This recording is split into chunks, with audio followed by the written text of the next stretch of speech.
Hello, Billy. What? What do you think of the new Mortal Kombat game? It's gay.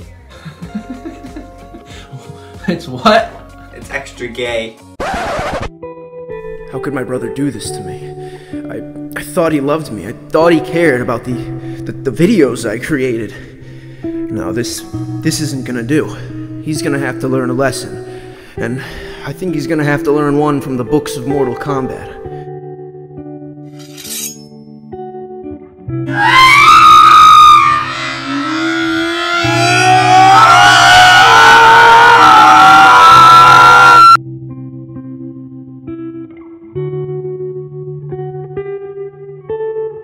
If you or a loved one suffers from Mortal Kombat hate, do the right thing. Finish them.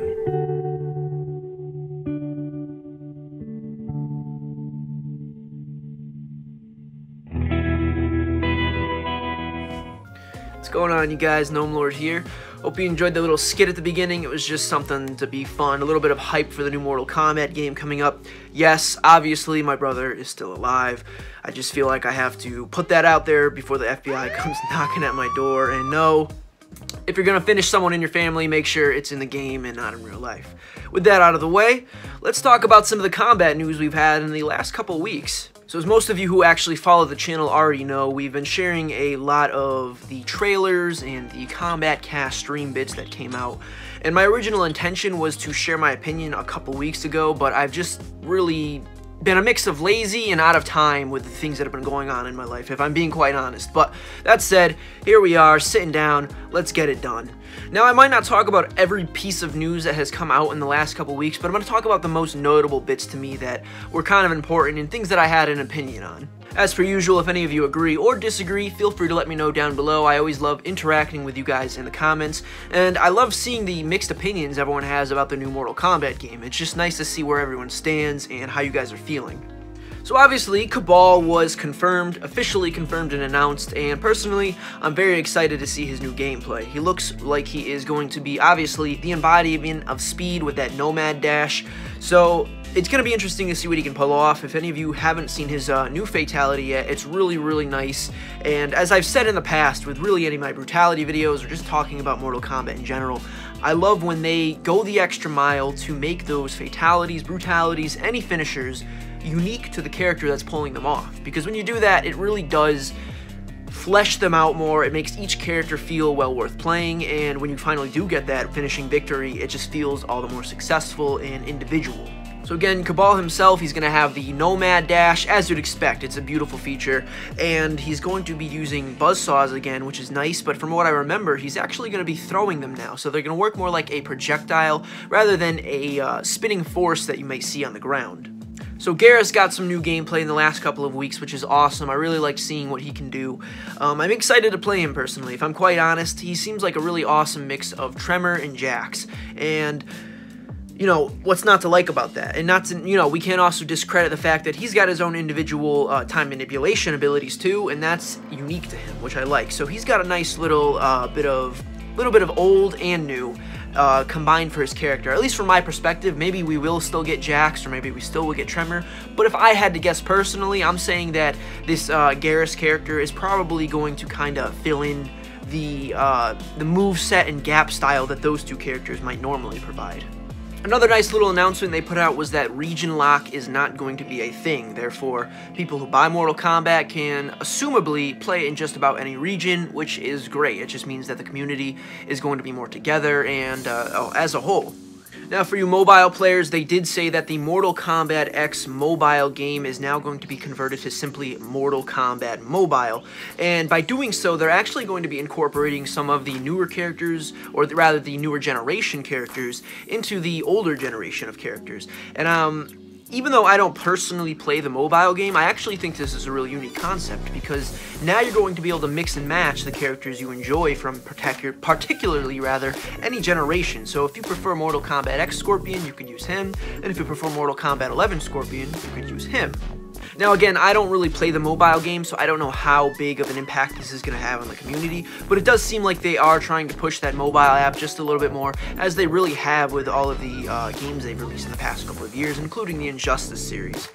I do know in the past I have seen some Mortal Kombat X exclusive costumes and maybe even characters that weren't originally in Mortal Kombat X that honestly did make me a little jealous, such as the Day of the Dead katana. So it would be cool to see what you guys think of the mobile game if you do play it. Let me know, is it worth trying out? Because honestly, I'm not really much of a mobile gamer other than maybe, RuneScape in the past couple of weeks.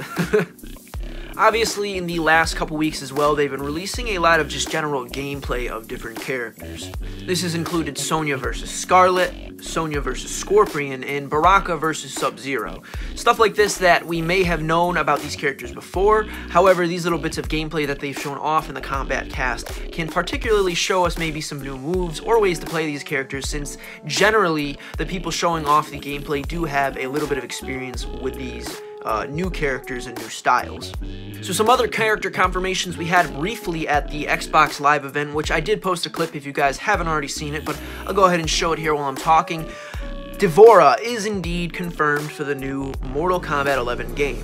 She is going to be a character on the roster, and as many things, I'm interested to hear what you guys have to think about this, because I know a lot of people either loved or hated D'Vorah.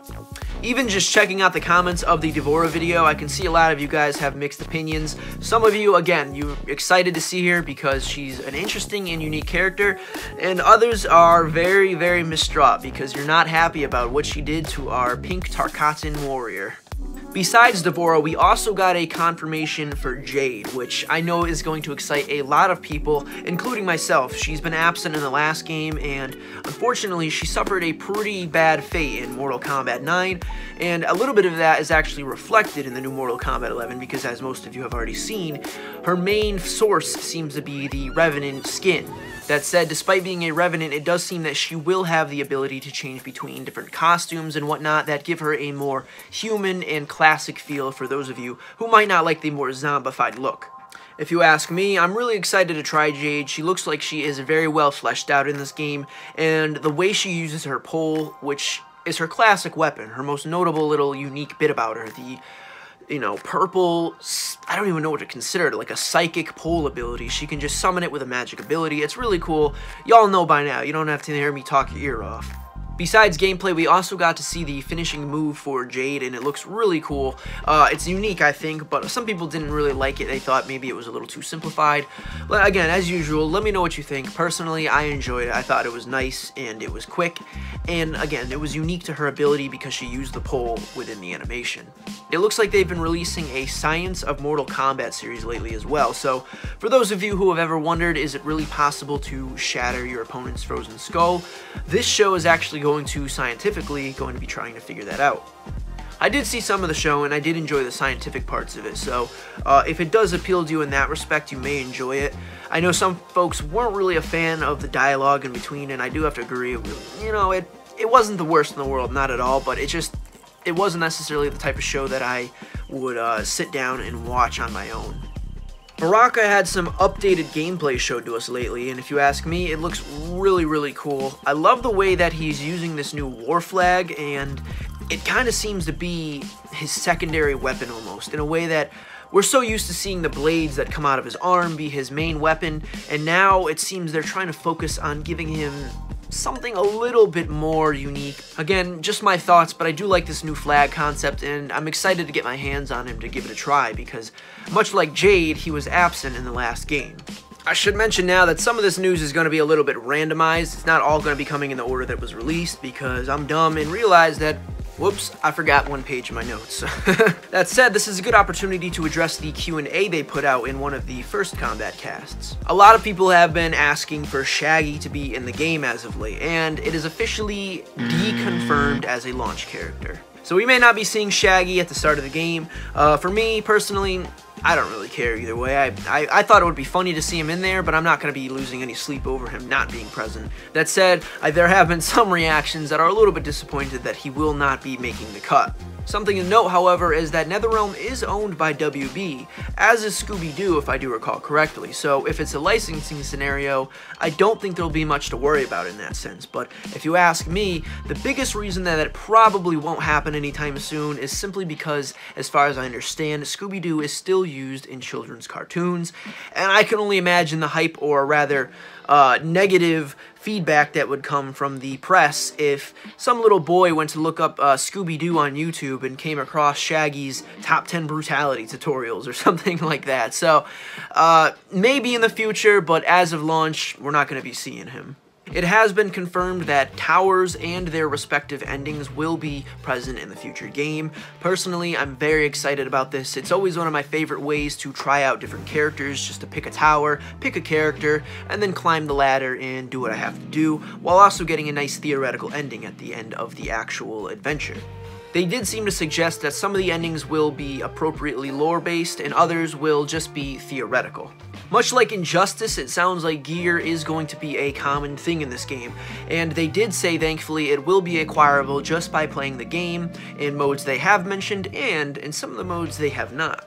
I know Kano was confirmed at one point through a picture alone, so to some of you, you're either going to like it or hate it. I know a lot of people didn't like his new look so far. Personally, I'm going to wait and see. I just want to see what we might be able to do with him, because keep in mind, just because the characters don't look necessarily good the way they are presented to us, there are going to be a lot of modifications you can do that can potentially let you as a player make them look better.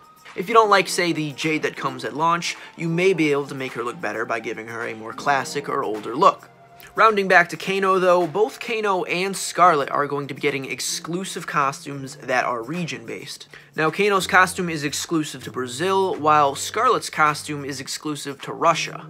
As I've said in the past, I don't really mind when they make costumes based for certain regions of the world. However, what I would like to see from this event is perhaps making it more of a timed exclusive rather than a permanent exclusive. What this would mean is that, say, Russia, for example, all players who bought the game could get the costume for free at launch, and then maybe later on either give it to players of all global regions for free, or if you really have to, offer it for maybe a $1 to $2 DLC or something like that. Either way, I think myself and a lot of Mortal Kombat players can agree it feels a little bit unfortunate that there may potentially be some costumes left out of our collections. One of our last little bits of news to cover today is the potential leak that was let out in the last couple weeks. Now, what I mean by this are that the Mortal Kombat Steam page actually has been updated a couple times with different achievements. Now, how these technically savvy folks have been getting access to the achievements, I've got no idea. Maybe it's as simple as just going to the Steam page and literally clicking the achievements for the game. Haven't tried it myself yet. However, this is the news I have found on it. Now, simply by going through these achievements, you can actually check the starting initials, and it will give you hints as to who potentially will be in the future game. Some of these characters include Aaron Black, Liu Kang, Jackie Briggs, Kotal Khan, Frost, and even 3 unnamed characters that we may not know about yet.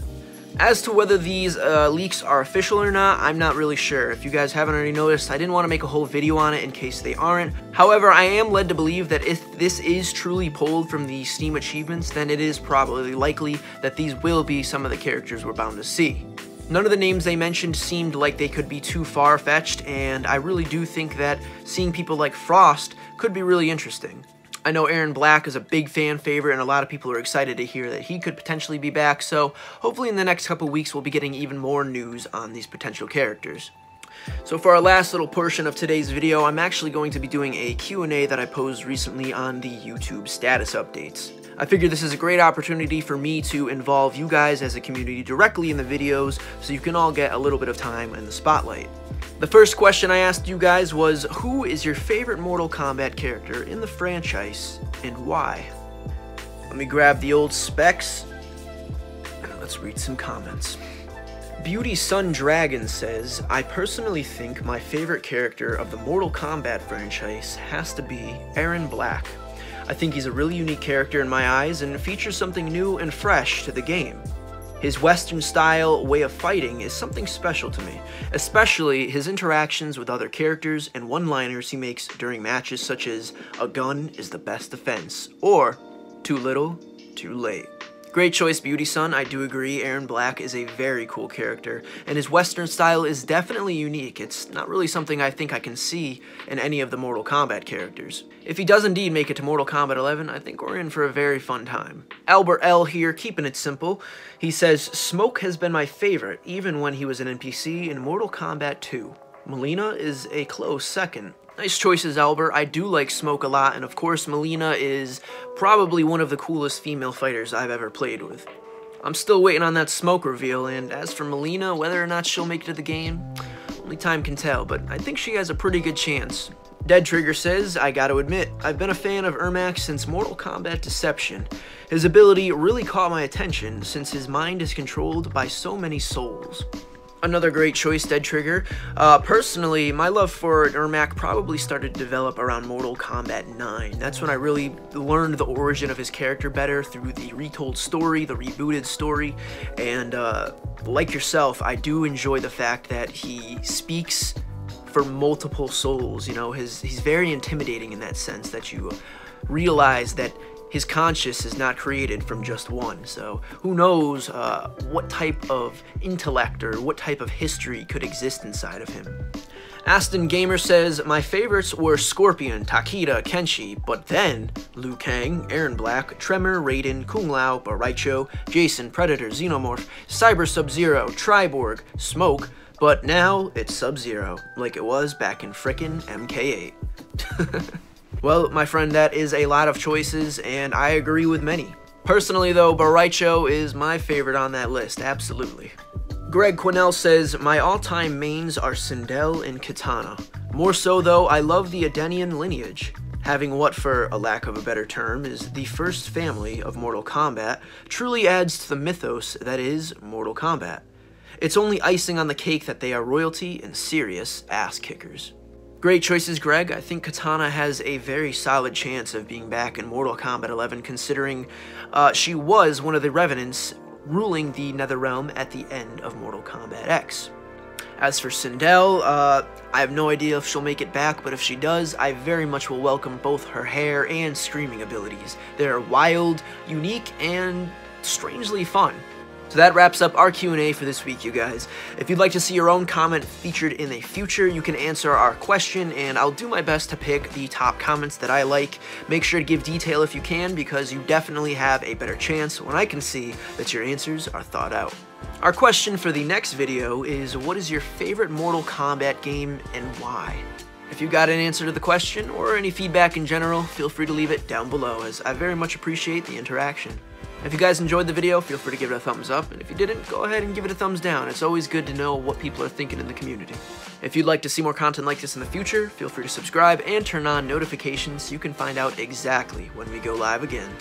As always, you guys, thank you so much for joining me this week. I hope you guys enjoyed the video. Hope you guys have been enjoying the Mortal Kombat just preview videos I've been putting out lately that are a little less personal, but as you can see with this video, I am trying to keep myself in the mix. It's really what my channel is based on to me. I love being able to interact personally with you members of the community. I'll catch you next time, you guys. Thank you so much for watching, and as always, stay safe, stay happy.